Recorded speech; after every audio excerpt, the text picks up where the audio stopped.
Hello and welcome back. Welcome back to episode 7. 7. I got it right. You did get it Yes. right. Episode 7. Wow. I know. It's been a journey. It's getting there. It's nearly getting to the end of season 1. Season 1. I know we'll be recording season 2 before we know it. I know. This is mad. I feel like it's gone too quick. Where's it all gone?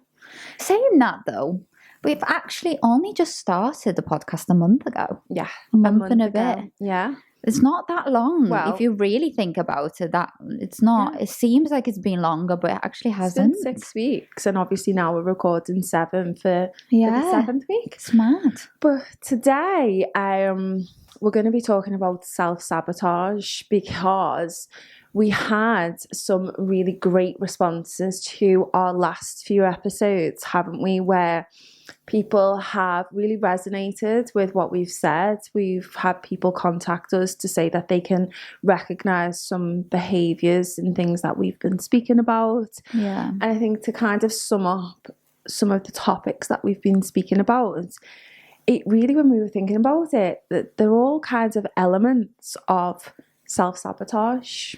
Yeah, all of them are. They all kind of play into the self-sabotage kind of behavior that we all have through different things. I mean, we could go into anything like perfectionism, like how do you self-sabotage when you do thrive for perfection, or, you know, they're all, like you said, they're all elements that fall into that category, which people just sometimes think. We were actually having this chat this morning, isn't it? Self-sabotage is actually just a term that it's used, isn't it? That I probably wouldn't be able to describe as well as you do, but it all falls into one. So it kind of, anything can be self-sabotage actually in the way we are acting in our day-to-day life or struggles that we've got, because at the end of the day, it's a form of, you know, do you not feel good enough about something? Yeah. Why do you have to push towards perfection, for example? Does that come from somewhere? How did you get there? How do you overcome it? How do you know, not constantly have this idea that you have to be perfect because otherwise you're not good enough? Yeah, and you're quite right. I guess when we were kind of analysing everybody's questions and thinking about, okay, how can we address these in a way that's meaningful, it kind of grouped it into this idea of, okay, well, we've got these patterns in our behaviour and they in some way are impacting us in a really negative and unhealthy way, and not a lot of the time people don't really understand or realise that those behaviours that they have are limiting their success or their relationships in some way or another. So some of the questions that we were having made us think, okay, well, actually some of the behaviours that we engage in every day might be sabotaging ourselves unintentionally. Yeah, I mean, there's a big list, isn't it? It could be applied to anything. I mean, we've spoke about perfectionism, so that's kind of like a huge part of self-sabotage, isn't it? We both struggle with that one, I think, on kind of the same level. I think we resonate when we do even have that normal friendship chat on a day-to-day. We can, you know, recognize that we've got that perfectionism. Yesterday was a really good example. Yesterday was a really good example. But do you know what? Like you said to me, you know, I'd rather be like this, and I suppose it works different when you are working with someone that it's kind of on the same level. Yeah. Like you mentioned. Yeah, because it can, I suppose, it can be a bit weird if you work with someone that doesn't have that the same as you do, so it kind of that's when you clash with certain situations. I feel like we've got to explain what we're talking about here. I know, people are thinking, what on earth are they going on about? But we were content creating yesterday, to use the fancy word. We were content creating. We're content creators. Who are we? Who are we? oh, who are we trying to be? Exactly. Yeah, there you go. There's the imposter syndrome coming in as well. Another self-sabotage term. Boom. So we were editing yesterday, wasn't we? We were thinking about content and future planning. And we just kept going backwards and forwards of, can you move this 1 centimetre? Can you just change the font? And then we'll just move this. But we were both doing it. And I thought, oh my God, if I was working with anybody else, I would probably be driving them insane. Yeah. Because I was driving myself insane. But every time I'd come back and say something, you'd come back and say something else. But and I was like, oh yeah, actually that as well. And then before we knew it, we were 2 hours in and we still hadn't got anywhere. I know. Yeah. I just think it's the approach, isn't it? I feel like when somebody's not on the same level with you, I mean, content creating, let's just put that one out there. I think it's hard because you could be saying, if it wasn't me, for example, like you said, you would feel like you are bothering them. You're constantly like saying, oh no, this is not good. But I feel like it's healthy to have that. We're not saying that you shouldn't strive to do well and make something look as good as it can. We're saying when it becomes to the point that you just will not, like, for example, we could have just turned around yesterday and be like, we're not posting that because it just doesn't feel right or whatever. Yeah. That's when it becomes a bit like, well, no, actually, it's fine. Half the people wouldn't even notice what we're on about. It's just us. But again, you meet people alike. And then I just feel like, again, we're going back to, opposites attract. I actually don't agree. I just think, especially when you're working with someone, you do have to be on some sort of level where you are, complement each other. And then obviously you've got qualities that I don't have and vice versa. And that does work really well.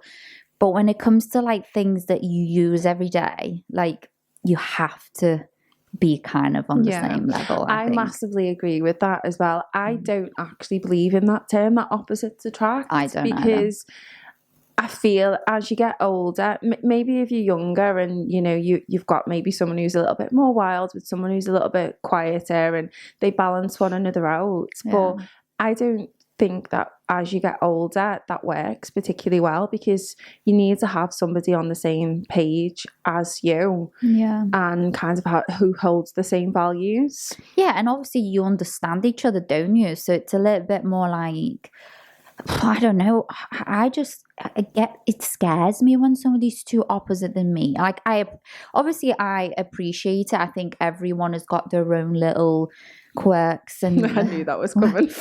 She knew the word was coming, quirks. I love that word. But I just think that you can embrace it, but I feel like when you're living with someone and working with someone, that can really just get on your nerves really, really quickly if it's just too different. What do you think? I agree.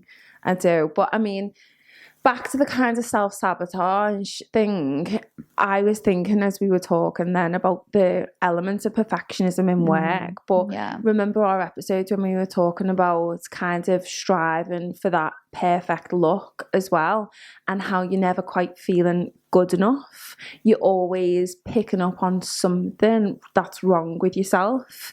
And that's a huge form of self-sabotage, because you may stop socializing, or I've known friends who just won't come out at all because they're not happy with how they look, or how their makeup's gone. And really, you could just kind of think, oh God, how pathetic is that? Are they so superficial? But it's not that. It runs a lot deeper. That's an example of maybe self-sabotaging behaviors that stem from a really kind of feeling of inadequacy and low self-esteem and not feeling good enough, or feeling as though people are going to judge you.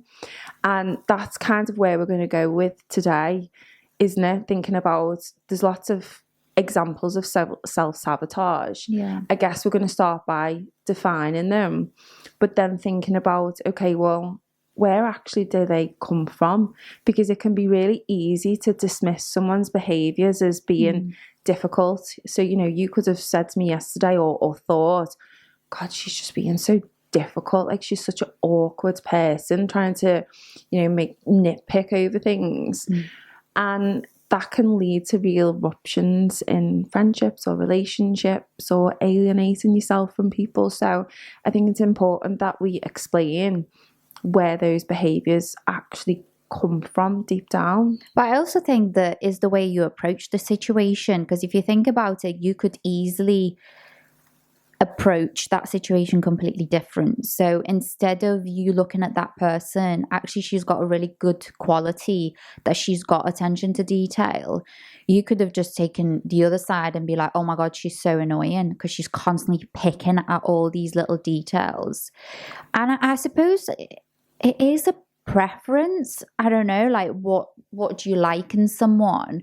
I've always been told that people have liked the little attention to details that I've got, and yeah, that does come from maybe childhood and traits that have got me to be a bit more careful and constantly noticing the little things that probably other people wouldn't in day to day.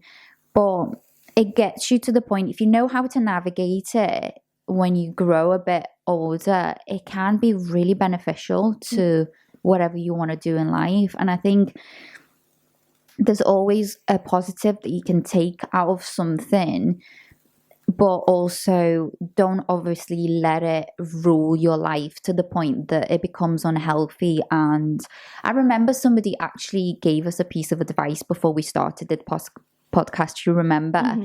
And he actually said to us, don't look into it too much, in a way of, if you filmed something and it's not quite perfect how you want it, don't be scared to put it out there.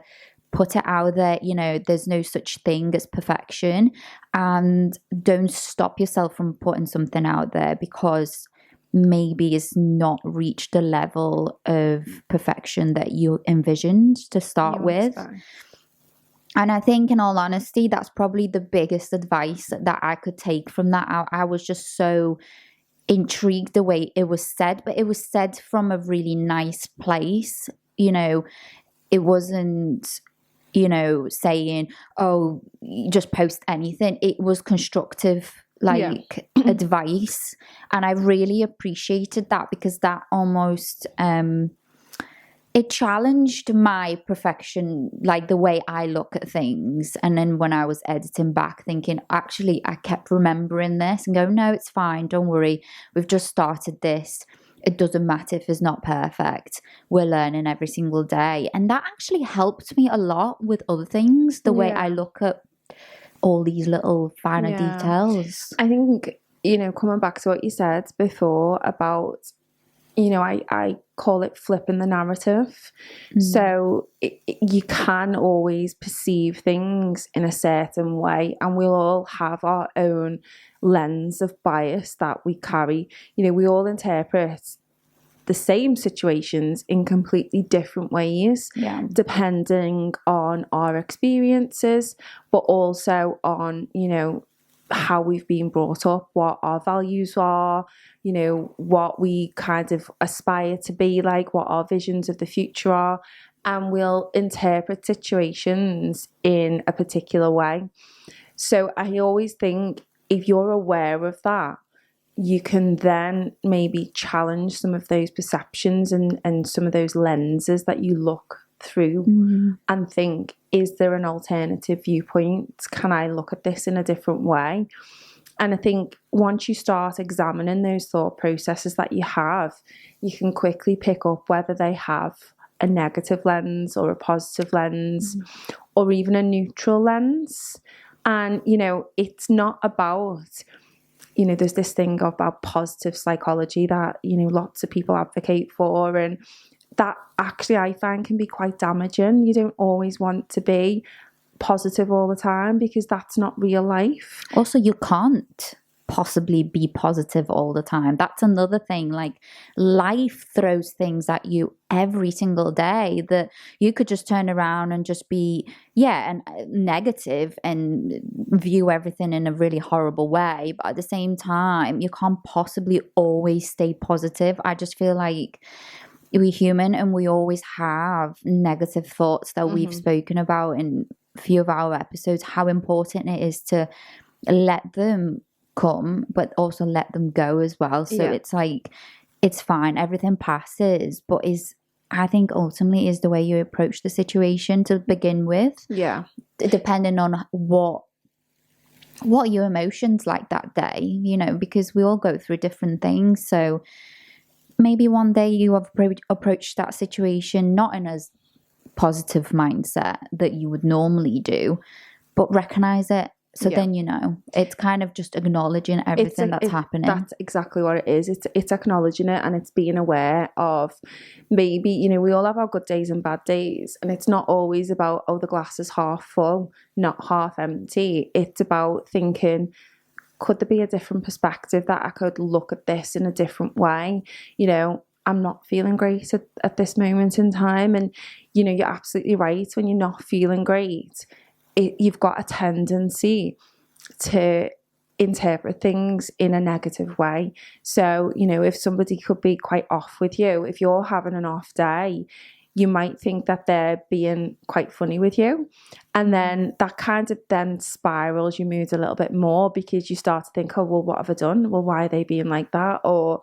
And it can quite quickly escalate. And I guess that really feeds into this idea of self-sabotage as well, because if you're constantly seeking out, you know, confirmation that things are maybe not as they appear to be. So if somebody's responses to you, you're always interpreting them in a negative way, because that's confirming to you that they're no good. And, you know, it's not me in this mood or reacting in this way. It's them, because that's the type of person they are.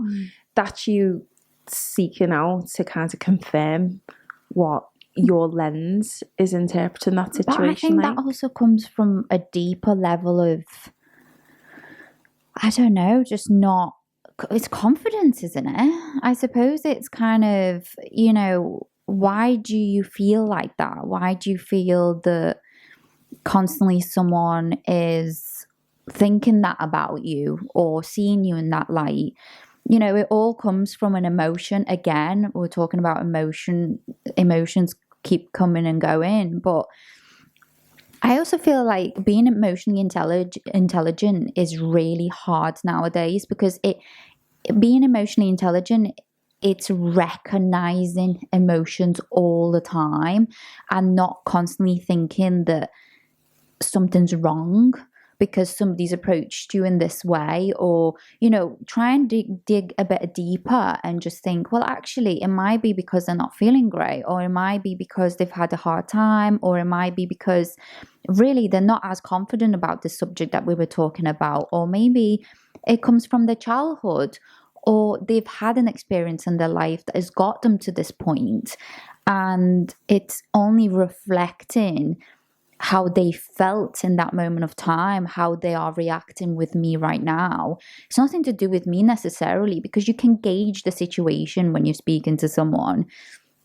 if it's coming from you or if it's coming from them. It's very easily, I don't know though. I don't think that comes easy to a lot of people. See, saying that, I mean, I think I'm quite switched on when it comes to emotions. I don't really show them a lot in like relationships.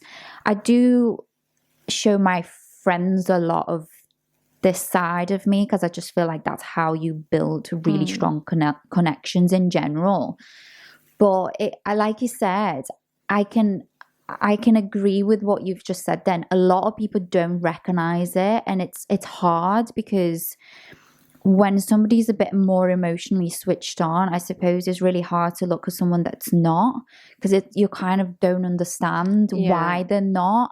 But also that can come from traits from their childhood. You never know how someone's felt when they were little, and you know, that pattern that keeps going and going and going, and you end up being an adult, and then that's only going to reflect in how you deal with life and how you deal with partnerships, with people, with friends, with work, you know, with everything.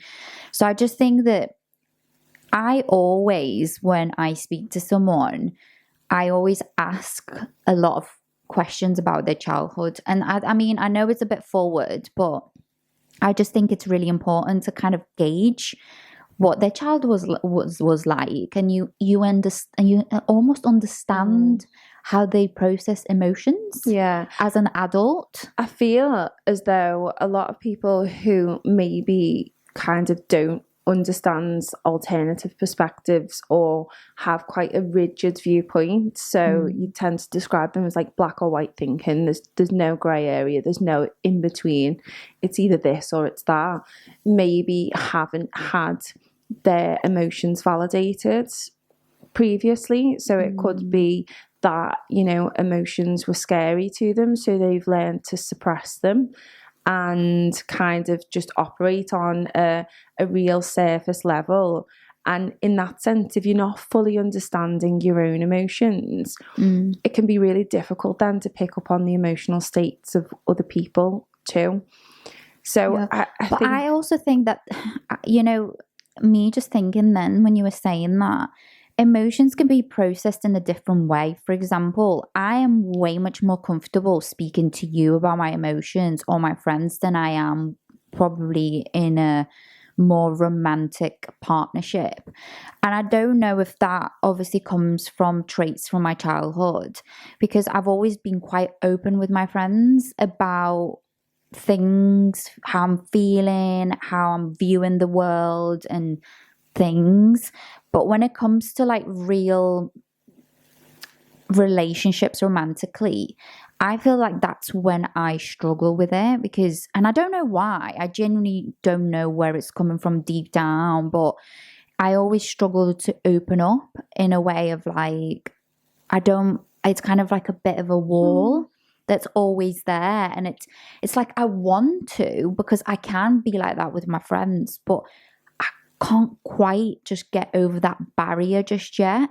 And it's a really frustrating place to be at, because when you know that you can be like that with your friends, it's really annoying. so. I guess what we're saying here is we were talking about a certain type of person who finds it difficult to express their emotions.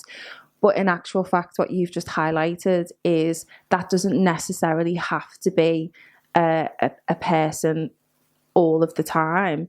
In fact, that's a pattern that can happen at different aspects of, you know, who you're with, for example. So you find that you find romantic relationships really difficult, but in friendships you're easily, you know, you could open up and or be myself a bit more, I suppose. I don't know where that I mean, does it come down from the experience that you've had with other, you know, partners? Maybe, yeah. It depends on the other person as well. I don't know. I would go right back as far as to say, you know, what's your experience of men in general? You know, what's your earliest experiences of men? You know, was your kind of male figure in your life, whoever that may be, you know, it's different for different people, but you'd be looking at, were they trustworthy? How did they approach situations with you? Were you able to be your authentic self in front of them? How did they kind of understand or validate your emotions? Were you able to freely discuss them? And, you know, were there lots of strict kind of rules in place? And it's all of those patterns that you interpret from, you know, that male figure in your life that then transposes onto your then romantic partners. Yeah, well, I had quite a strict, probably upbringing. If I look back at it, it's been very, very strict. Like, I was not really allowed to do pretty much nothing.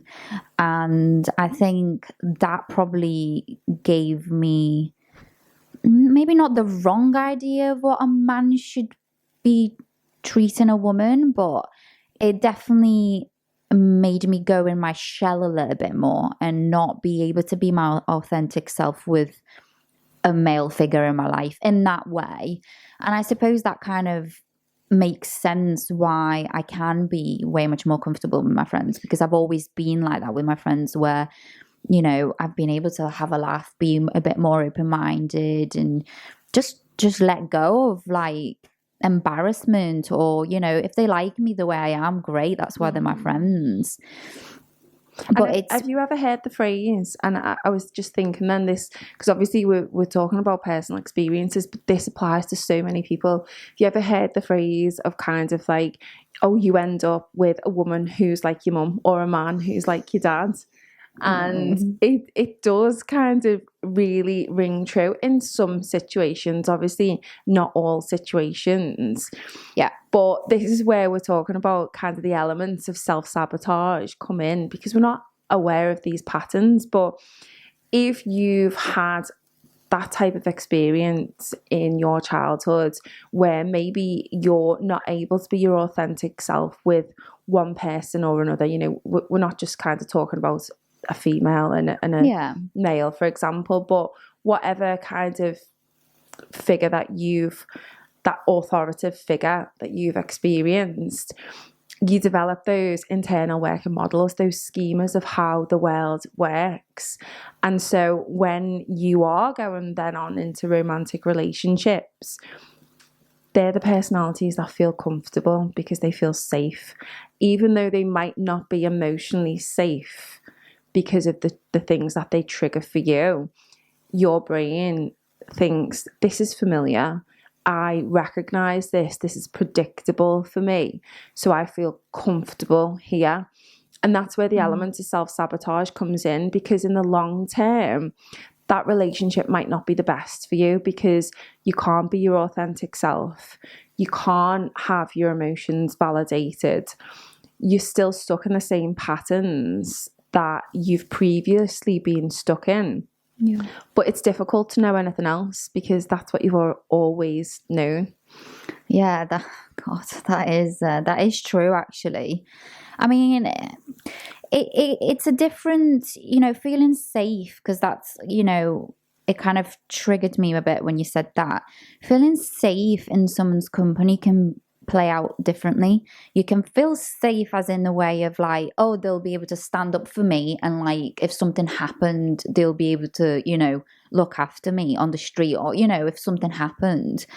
But feeling safe emotionally, that's where it all really, really triggers me, because it's completely different to standing somewhere with someone and being validated with your emotions than just, I'm here for you because I can, I don't know, I can take away danger and I'm strong and I can be here for you and look after you. But can you be there for me and look after my emotions, really? Because deep down, if I can have all these conversations with my friends and I can get emotional with them, why can I not be like that with you?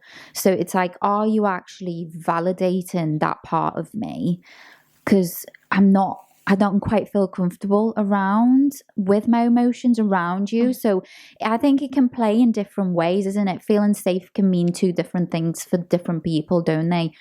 I mean, yeah, I can walk on down the street and feel really safe with you, but at the same time, what if I start crying? Would I feel safe crying in front of you with my emotions, or say something that bothers me? Let me ask you a question though. Would you, or do you think that is something that you could do with anyone, or would you still feel that way with anybody because that's the kind of the pattern that you've got, maybe?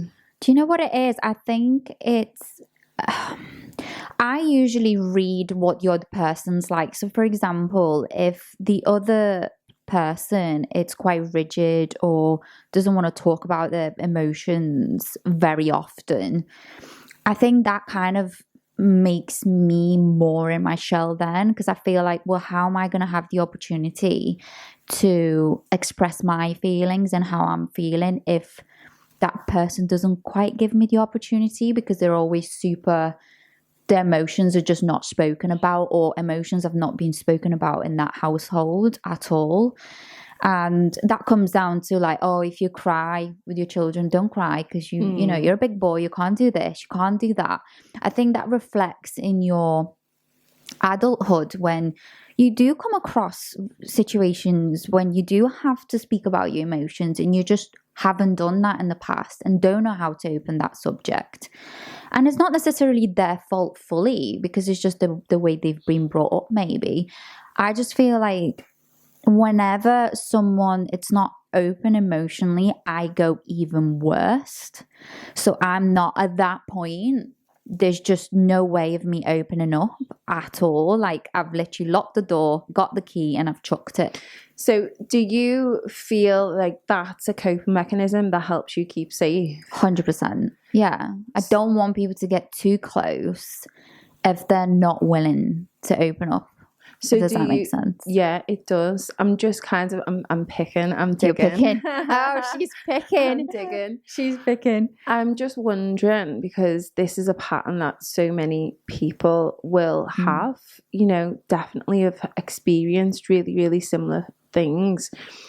And what you tend to find is that people who have that defense mechanism of keeping, you know, romantic partners at arm's length or not really opening up, because it keeps you safe and helps keep you, you know, your emotions contained, then maybe seek out partners with that avoidant attachment style, knowing that they don't then have to go in too deep. And it's not a conscious decision, it's a subconscious decision. Oh God.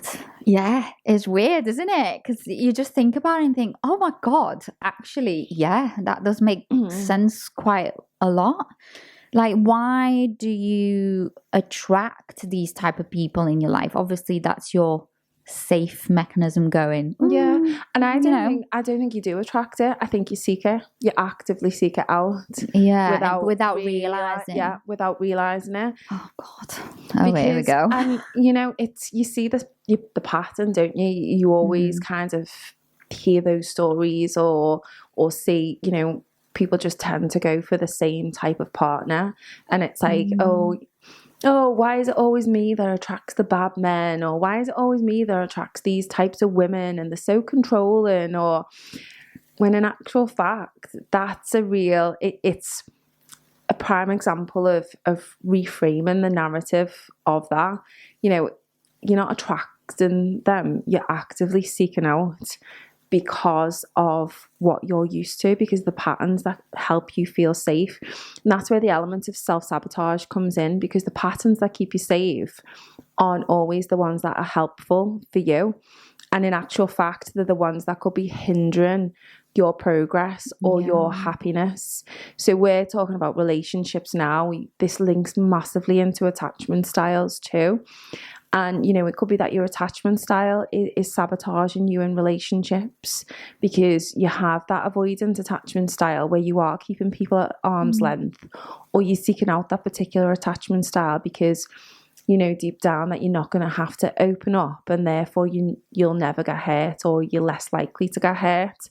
But that's hindering your happiness in relationships. Yeah, I just think that's just ultimately, if you really think about it and you're honest with yourself, I think it's just fear.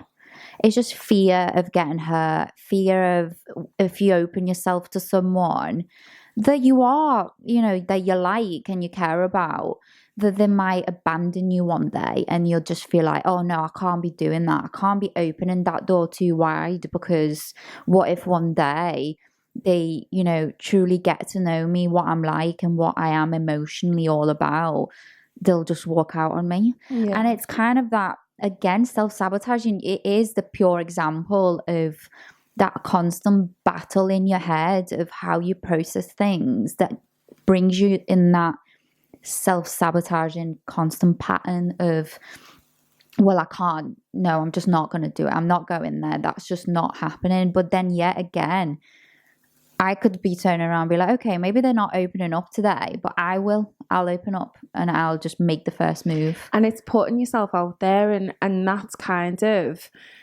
when we're thinking about self-sabotage. Obviously we need to speak about, okay, well, first of all, it's about recognizing it, but then how do I overcome it too?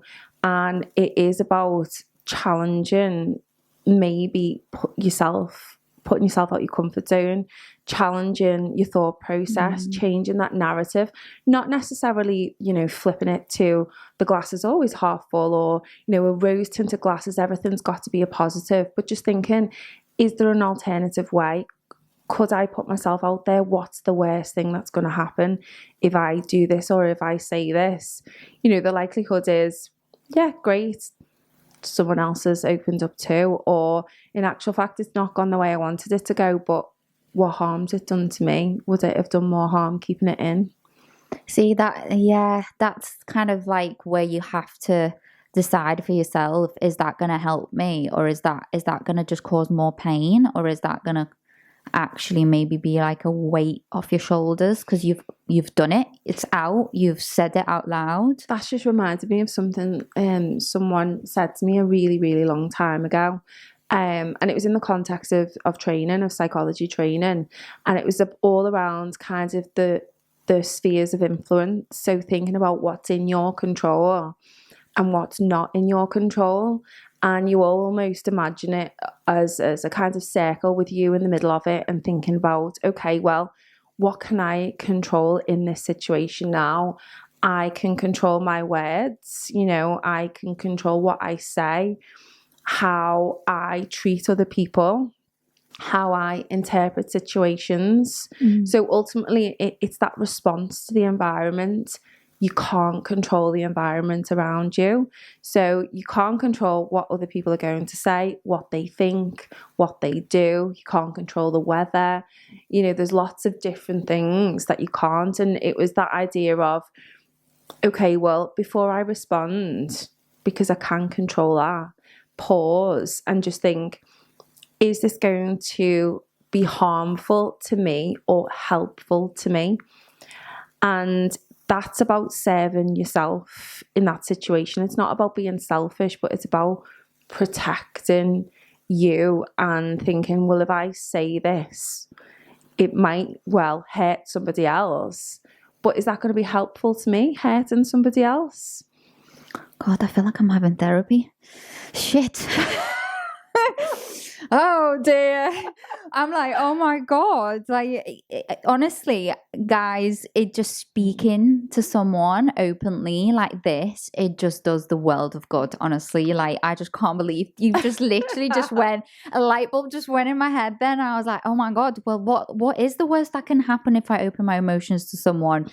I can't control how they're going to perceive my emotions, but this is what I gathered for what you've just said to me then. By me opening up my emotions, how I'm feeling every day, if I speak up, is that going to make me feel better in the long run? Because I've said it, it's out, I've expressed myself rather than keeping it in. And that will just be like torturing me inside basically for months, years, or whatever, how long you decided not to open up to someone. And at the end of the day, you've been your authentic self. So you've been yourself with someone. And if someone turns around and doesn't appreciate the fact that you've opened up to them, I mean, I suppose that's that. You've done it, and they're not probably the right person for you then. At least you know where you stand. Exactly, and that's exactly what I was going to say then. It's people quite often will live in the moment, and, that's absolutely right. It's live in the present. It's kind of acknowledging what's happening around you. Don't worry about the future or dwell over the past, and that's absolutely right. But also what people don't really have is foresight. So it's thinking of, okay, well, what I'm doing now, how is that going to impact me? So what you've just said then, yes, speaking your emotions, you're frightened of the response that you're going to get in that moment in time. But if you speak them and you think, is it going to be helpful or harmful to me? Regardless of what their reaction's going to be, because I can't control that. And you said, well, maybe if I speak them in actual fact, it's going to be helpful to me, because I'm not going to be bottling them up. I'm not going to be worrying, why didn't I say this? I'm not going to be prolonged in a relationship that's not serving me. But in actual fact, another thing, what you're doing by speaking your own truth and speaking your emotions is you gain an experience for future relationships. So experience of acknowledging your own emotions, processing your own emotions, but being able to also articulate your own emotions. And all of that gives you this self-awareness. It gives you your own validation, and it improves your confidence, your self-esteem. So that foresight of yourself, your future self, that's where the helpfulness is going to come in. I also feel like the more you do it, the more comfortable you get with it. So it's kind of like, it's like with anything, with work, with friendships, with anything, any task, the more you do it. I feel like we're all guilty of it. And I think that we sometimes, as human beings, we treat relationships romantically, especially, because I think this is really important, because that's where I've noticed more people in this behavior. I'm guilty of it as well myself. I feel like instead of treating the relationships like you would treat any task, you completely went the opposite. So like, what do I do when I want to learn something? Like, I don't know, kids learning how to write. You'd have to practice that over and over and over again until it sticks. So it's like, why don't we do that with ourselves, with the relationships, I think it's kind of cliche, isn't it? It's kind of, well, again, it brings me back to what I've said in the last episode. I know what I have to do. I do know what I have to do, but why can I not just get myself to doing it? It's like that internal constant just trauma, basically, of just like, no, I can do it for this, but I can't touch that bit of the, romantic relationships and things like that in my case. But it's like with anything else, isn't it? It's small steps. It's like you say, it's small steps. It's kind of pushing yourself out your comfort zone, and baby steps. It's kind of, well, I'll say this, and then, oh, actually, that terrible thing I thought was going to happen didn't actually happen. So next time I can give it a little bit more. And I think that's true with a lot of self-sabotage. I mean, we had a comment of somebody who gave our permission to share this. Obviously, we're not going to share their name or anything. But they really resonated with when we were speaking about confidence and how we feel about ourselves. They said, I always beat myself up about everything. I always look in the mirror and I hate myself, and I find it really difficult to find anything good about what I do, and I'm constantly always putting myself down. And I think that's a real form of self-sabotage as well, because you're not giving yourself the opportunity to live life to the fullest because you're constantly criticizing yourself. Yeah, that's hard, isn't it? I mean, I think we've all been there, haven't we, with different challenges in our life. It can be anything. It can come from anything. And I think we all deal with self-sabotage in different ways. Again, for someone might be when they look in the mirror, or for someone might be relationships, from someone might be work, or just not feeling worthy enough. And I always think that in all honesty, it all comes from somewhere. There's always been that click somewhere that is maybe not affected you as much as you thought then, but again, maybe not speaking up about how you felt in that moment. Maybe when you had a discussion with someone that made you feel unworthy or not good enough, or maybe not speaking your feelings in that moment, that's become a burden on you now for years and years and years, and it's making you feel like you're not good enough, or you don't see yourself beautiful in the mirror, or it can just be anything. And I think it all just comes down from not speaking up your emotions like in that moment, and then it all just goes downhill from there. Literally just does. It does. And I think that's the problem with self-sabotage, is that it's not obvious, or it's not immediately obvious, because what tends to happen is the self-sabotaging behaviours, you won't really see the repercussions until later on, like you've just said. So it's really difficult to kind of pinpoint that cause and effect, because what your mind tends to do is attribute it to other things.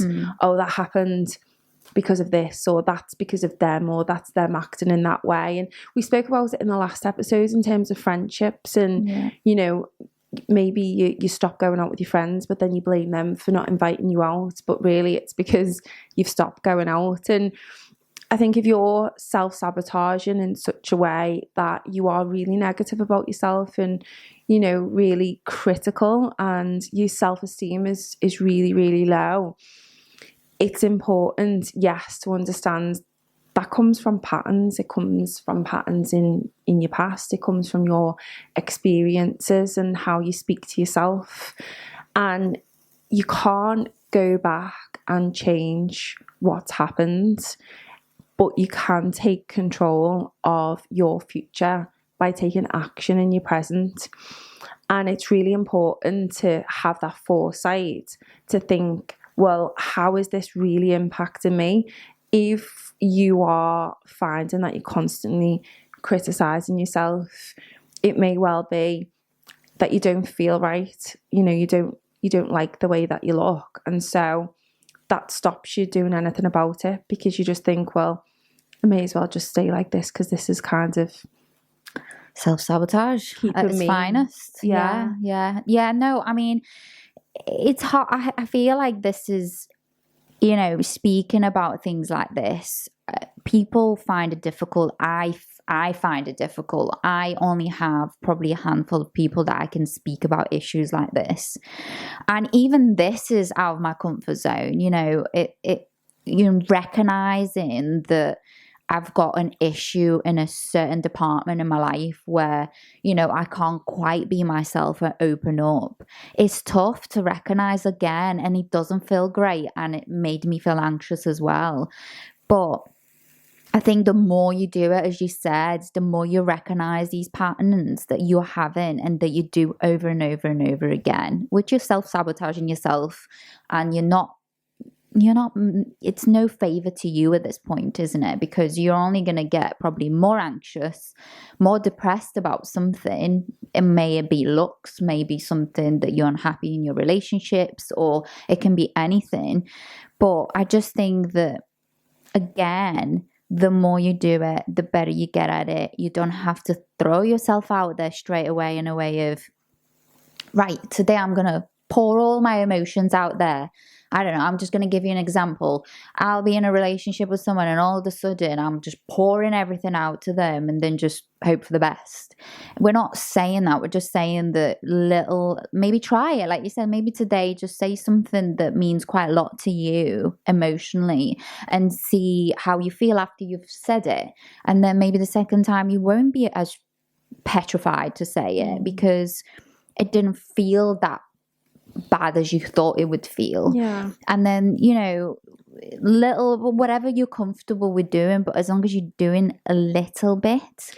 I think as well, journaling is a really big one here. Yeah, I was just about to mention that, because you just literally took my words out of my mouth then. You just making me think about it when you were talking then, because not a lot of people will be comfortable kind of opening up to others. But I guess we've spoken about two elements of self-sabotage. We spoke about really that self-critical aspect of it. We've spoken about maybe not fully embracing relationships, or sabotaging relationships, or being in a repetitive pattern of the types of partners that you pick, for example. Yeah. But I guess, you know, recognizing your patterns and recognizing your thought process is only one part of it. Challenging it and testing it out, different ways of thinking it is another element of it. And you know, you've just gave an example of trying that with other people, but journaling, try it with yourself. You know, jot down maybe how you're feeling, and then jot down an alternative thought process. You see, I loved journaling for a while, and it was kind of a prolonged process for me, because it took a while until I could sit down and actually say what I'm feeling, like actually saying, like, I remember the first time I tried it and it was very just like, just so surface level. I was like, yeah, I don't feel great today. But that was it. Like, there was just no detail or nothing like that. And then I got better, obviously, with time when I realized that you genuinely have to be as honest as you can on that piece of paper, because that's the only way you're going to get everything out. Well, the idea behind it is, you know, we have what we call cognitive distortions, and it's distorted thinking styles or patterns based on our experiences. So when you've got that distortion, you may interpret things in a certain way, like we were saying earlier, depending on the lens that you have. So the actual process of writing that down, you then want to restructure it. So then we call cognitive restructuring, and that means you're restructuring the thought process into a more kind of coherent, productive way. So you can start to see patterns of where maybe that thinking style or process that you have is holding you back or is sabotaging you in some way. So, you know, quite a lot of people, like you've just said, will think of journaling as just really surface level, and it's like, oh, dear diary, today I felt. But in actual fact, the process of it, it's cognitively restructuring your thought process so that you're able to identify those negative thought processes and patterns. And then you're more able then to take steps to challenge them. Yeah, well, you know, I mean, I was doing great with journaling at one point. I remember I actually finished one journal, which is really rare, like, especially when I'm looking at it from the way I've started, and I was super like couple of lines and that was it. I had enough. I'm not doing this. It's too much. I was really overwhelmed when I was writing things down, and I got really into it and I felt way much better about myself. But unfortunately, someone got hold of my journal. Oh God. And read it. And I think that's when I stopped. That's when I just went, I can't do this. And that got me back into that really weird mental state where I felt like journaling, but I almost felt like I couldn't do it. You couldn't, because your safety has been taken away. That act is no longer safe for you now. Exactly. So what I'm trying to say to anyone that's listening to this, don't ever read to anyone's journal. I just think that that's just something that it's really private. It takes an awful lot of strength for someone to write their feelings down. And I know it's tempting. I know it's really tempting, especially if somebody's not speaking to you about certain things. I just think that I can only relate to it and explain that it's really detrimental, because that can maybe stop someone's process of writing their feelings down and progress. And it stopped me for a couple of months, a good few months, that I couldn't write anything down. I couldn't bring myself in doing it. It's betrayal, isn't it? And then I literally but it almost felt, one day I just woke up and just went, no, because this is not helping me. Like, all I want to do right now, I got into this habit of writing things down and I couldn't do it because I've stopped myself from doing it in the fear of maybe my journal being read again. And I just thought, do you know what? I'm just going to get over this fear and I'm just going to start writing again. And it was almost like a split. I knew that this was really good for me. Why have I stopped doing it? Obviously, I stopped because this and the fear that somebody might read it again. But ultimately, that helped me. Yeah. So why not do it again in the fear that brings us back to what we were speaking before? Why should I not open my emotions again just because maybe I'll get hurt? Yeah, maybe I will get hurt, but does that make me feel good in that moment? Yeah. So, and what's the long-term impact on you? Exactly. So I realized really quickly that the impact of me not writing my feelings down was really detrimental on my day-to-day. So I thought, no, actually, this is helpful for me for the long run, so I should start doing it again. And quickly I remember that day when I started writing things down, and I didn't know how much I'm going to write down, you know, when you've not had not done journaling for a long time, you might only get half a page in and that's it. I was there for hours.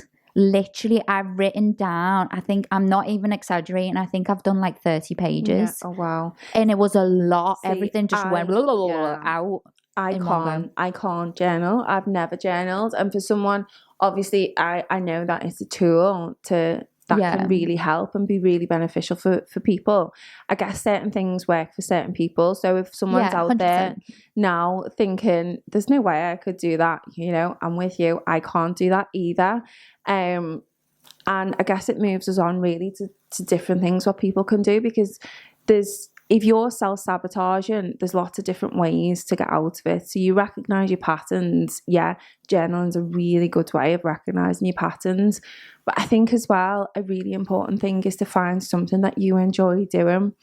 So it could be anything. And we always say, start small, because if you have these huge kind of aspirations and aim high, but how you're going to get there really is small steps, because actually what you want to be doing is being able to celebrate yourself and celebrate achievements and that kind of acceptance that actually you can do something.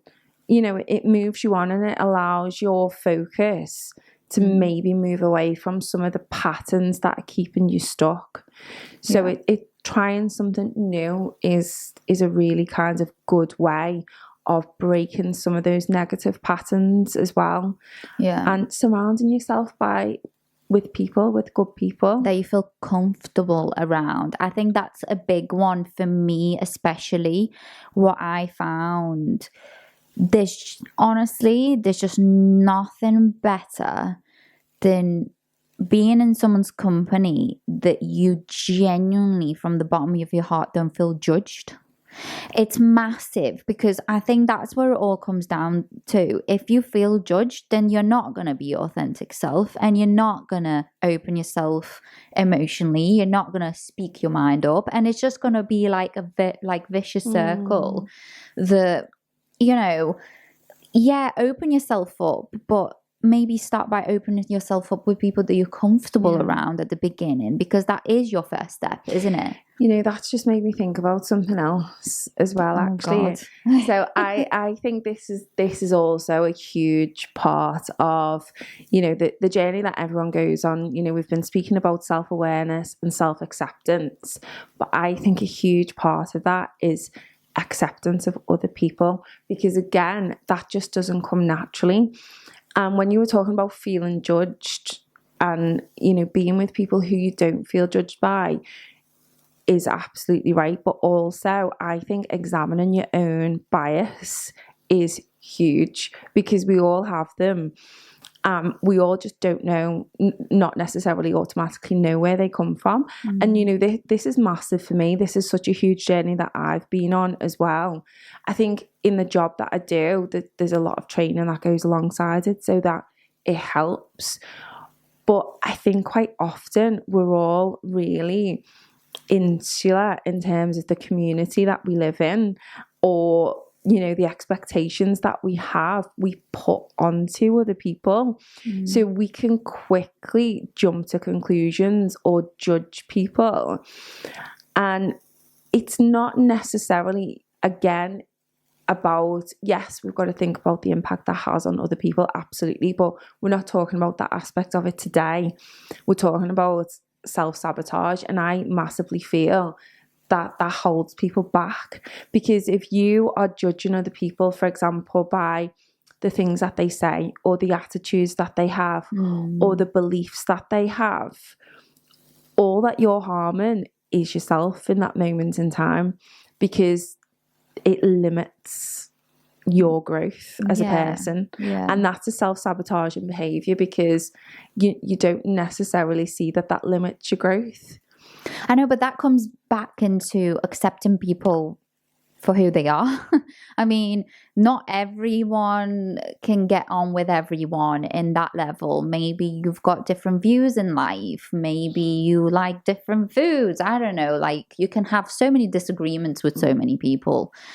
And then again, it brings us back to, well, do make sure that you do surround yourself with people that are like you, like yourself, that enjoy the same things, that like the same. I'm going so basic now, but it is that basic, that enjoy the same food, enjoy the same, I don't know, places to go. It makes a difference, because that's the only time that you will feel comfortable, rather than, you know, obviously I understand that you will come across people that will be completely different to you on every day, but they don't necessarily have to be your friends. Do you know what I mean? Like, they don't. It's accepting people for who they are. Yeah, and that's fine. Maybe that person will be someone else's best mate and they're going to get on like a house on fire. Do you know what I mean? It doesn't matter. I just think that you need to just realize what you want for yourself from a friendship and what you like, and just accept that the other person is not like that. And that and it's not that they're wrong or they're doing anything horrible. It's just that they're not in line with you. They're not on the same wavelength, and they're different. And I think once you've recognized that in yourself, and maybe recognize some of the patterns that you have or the thought process that you've had and where they've come from, and you start to restructure them, you start to become more accepting of other people. Yeah. Because even if other people don't yet have that level of awareness, you do, and you have a little bit of an insight into why maybe they're responding in a certain way. And it could well be that, you know, you are with a partner who does react and respond in a certain way, but you're able to control your response and your emotions, and maybe, you know, help them work through that, or maybe not. You know, maybe you're accepting enough to walk away because that person's not willing to go through the inner work, or, you know, they're not that far ahead on the journey and you're not willing to wait. Yeah, I mean, again, it just brings us back to just accept people for who they are, you know. I don't think you should change your authentic self for the sake of someone else. I think there's obviously compromises. We all have to compromise in friendships, relationships, anything. We all compromise. It's only just a part of being human. But I think that when you genuinely have to change everything about yourself to please someone else, I think that's the biggest red flag that you need. And I think as well, though, I don't think a lot of people realize that they're doing it, because I don't think a lot of people really know who they are and know their authentic self. It's a journey, you know. I've definitely been there before. I can say I'm a lot more comfortable and confident in my own skin now. You know, a lot of the practices that we're talking about, they're not easy to do, and I don't think a lot of people know what they want. Do you know what I think the biggest advice that I can give to someone? Look at what you enjoy doing. Genuinely, like, be as like, what do I like doing? What makes me happy? What brings joy to me? If that person that's trying to change me is completely overlooking what I enjoy to do, then that's your answer. Because not only that they're trying to change everything that you enjoy, then obviously that's only going to make you not be yourself and be miserable and be like, well, no, I don't actually enjoy this. Or maybe they're trying to make you do something else instead of something that you don't want to do. And that's, again, if somebody comes to you and says, I want you to do this, and you don't want to do it, you're okay to say no. Like, I think that can be applied to everything in life, though, can't I know, it? but a lot of people don't know how to say no. Yeah. I think a big factor in all of this is what's, like you're saying, what's important to you, but really identify what your values are. And by values, we mean what's important for you to live your life day to day, what's meaningful for you. You know, is it that honesty is really important to you? Is it integrity that's really important to you? You know, is respectfulness? What is really important to you as a person? And then you can start to kind of categorize different aspects of your life and think about, well, how true to my values are they? You know, how, if it is your romantic relationship, how honest can I be in this relationship? Or how honest am I being with myself in this relationship? And you can almost grade yourself. And if it's really far away from that particular value, then it's not serving you. And that means that you're going to be more away from your authentic self. It's the same with a friendship circle.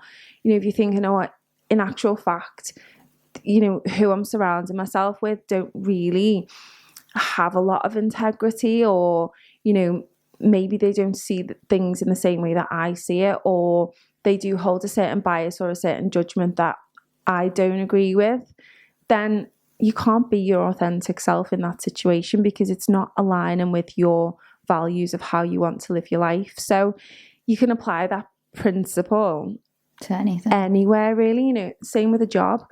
If you're working for a company, for example, that it, you know, is really kind of striving for something in a way that's quite underhand or quite disrespectful or not morally right, and in actual fact that's something that you really stand strong for, then working for that company is going to make you miserable. Yeah. Because it's not aligning with your values. So it can be applied in any situation, really. And I guess that's one way of mapping out, if you are unhappy, thinking about, okay, well, what is really truly important to you?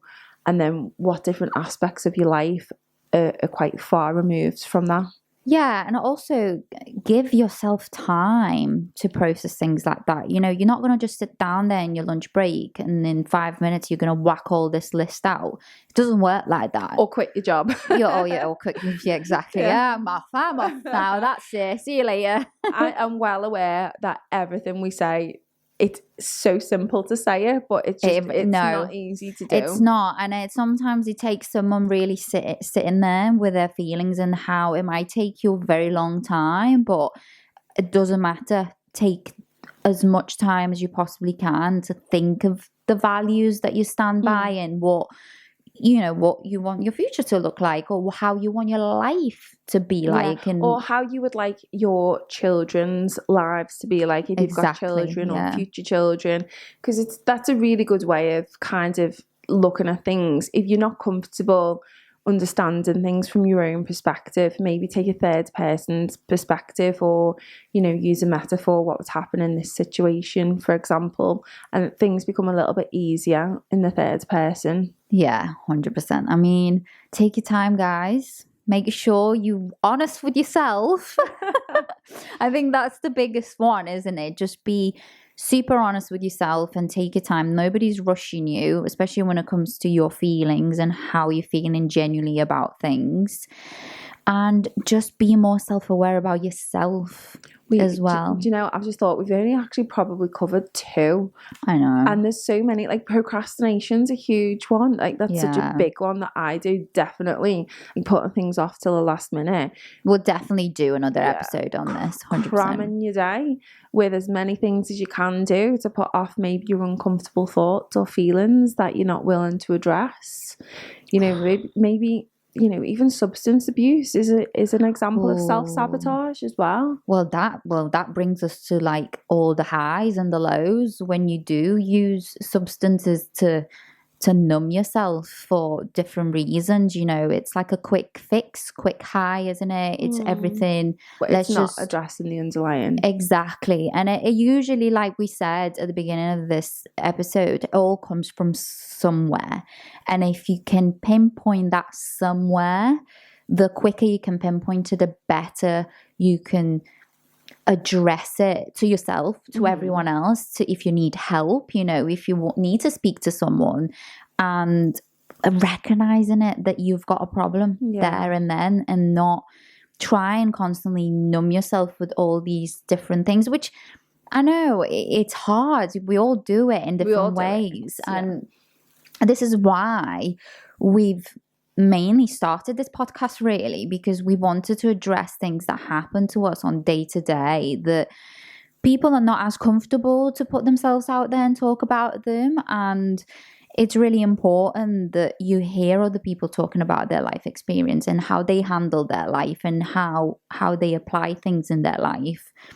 in the hopes that will help you, you know, with your journey and normalize these emotions. Exactly, that you're not crazy just because you're feeling down one day or that you've got this issue there and then. We all deal with them in different ways. And I just think just being a bit more understanding would help a lot. And I just guess want to finish really on thinking about, is this helpful to me or will this be harmful to me? And just taking that principle forward. That question. Ask that simple question to yourself. Does it make me happy? Does it not make me happy? If you're not, you know, put it as simple as you can in your head. Don't overcomplicate it. But you are responsible for your own happiness. Yeah, we are, aren't we? Things happen, they do, but things happen outside of our control. We can take control back. Oh, well, that brings us to the end of this episode. I can't believe that time has gone so quickly. I know. Was such a huge every time. I know. And we still have loads to say about it. We're not even... We always have loads to say. I know. Good job we started a podcast then. I've got so much to say. I think what would be really helpful, again, is just hearing your experiences of self-sabotage. Maybe you've not realised before that what you do is an aspect of sabotage. But it would be really helpful for us just to hear your stories and hear your experiences. And, you know, by all means, we would never share anything without anybody's consent, and absolutely definitely not anybody's names would be shared at all. And me and Kay usually, like, when we get a message, we both read them, don't we? And we get together and would have a chat about it, because we are very, very interested in helping people and try and, you know, just make it easier for people. You know, I know we know we're all going through hard times, and we're always, you know, there for everyone that wants to say something or feels like maybe life has just gone a little bit too much, and we're there to listen to you guys. And if we can help, we're more than happy. Well, thank you for listening. Well, that's everybody. it. We're over an hour again. Damn it! I know. I'm looking at the time. They're thinking, "Oh God, it's gone so quickly." Right? Okay, we're stopping. We're stopping, guys. But thanks for joining us again. You know what to do. You can go and subscribe and follow us. Leave us a comment. I know. Like, share, and we'll try and post every Sunday. That's the aim. Every Sunday weekly we'll be posting, so keep an eye on that. And we'll see you next time. Bye everybody. Bye.